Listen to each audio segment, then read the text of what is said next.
Hai, perkenalkan nama saya Lydia Monica, NPM 501910, kelas 5F Prodi PGSD, mata kuliah pembelajaran IPS SD, Resip mengampu Pak Tio Gusti Satria Magister Pendidikan. Menyusun dan mengembangkan analisis komponen RPP K13.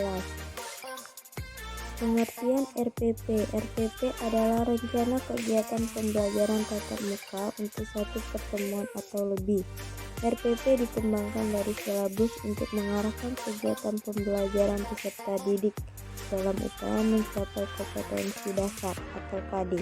RPP yang dikembangkan secara rinci mengacu pada silabus, buku terpelajaran, dan buku panduan guru. Penyusunan RPP bertujuan merancang pengalaman belajar siswa untuk mencapai tujuan pembelajaran.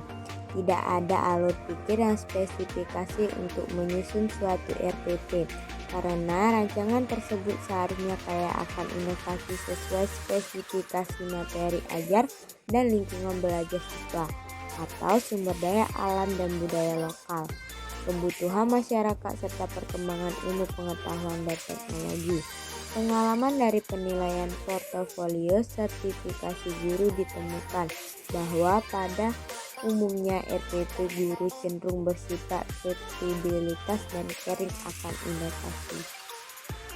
Prinsip penyusunan RPP memperhatikan perbedaan individu peserta didik. RPP disusun dengan memperbandingkan perbedaan kemampuan awal, tingkat intelektual, minat, motivasi belajar, bakat, potensi, kemampuan sosial, emosi, gaya belajar, kebutuhan khusus, kecepatan belajar, latar belakang budaya, norma, nilai, dan atau lingkungan peserta didik. Sebagai contoh, guru menggunakan secara bergantian penayangan video klip, poster, aktivitas fisik, dramalisasi, atau bermain peran sebagai teknik pembelajaran karena gaya belajar setiap siswa berbeda-beda.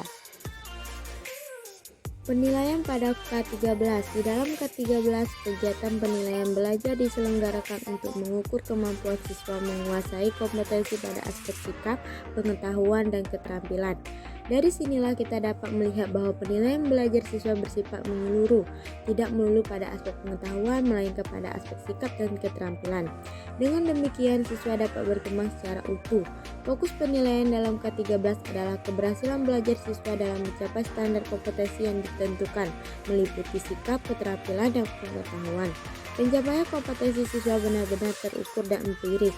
Oleh karena itu harus ada rumusan yang jelas tentang kriteria kompetensi tersebut. Aspek afektif. Sikap adalah gambaran kepribadian dari seseorang. Sikap berhubungan dengan pergaulan sehingga berkaitan erat dengan cara merespon objek oleh seseorang. Proses penilaian efektif bisa dilihat dari waktu pembelajaran berlangsung dan setelah pembelajaran setelah dilakukan. Aspek kognitif. Kognitif merupakan salah satu aspek yang mencakup kemampuan seseorang untuk berpikir, memahami, menghafal, mengaplikasikan, menganalisis, mensintesis, dan mengevaluasi. Aspek kognitif menurut Laksana Bloom adalah segala upaya yang mengukur aktivitas otak. Aspek psikomotorik. Psikomotorik merupakan aspek penilaian terhadap keterampilan dan kreativitas individu. Terima kasih.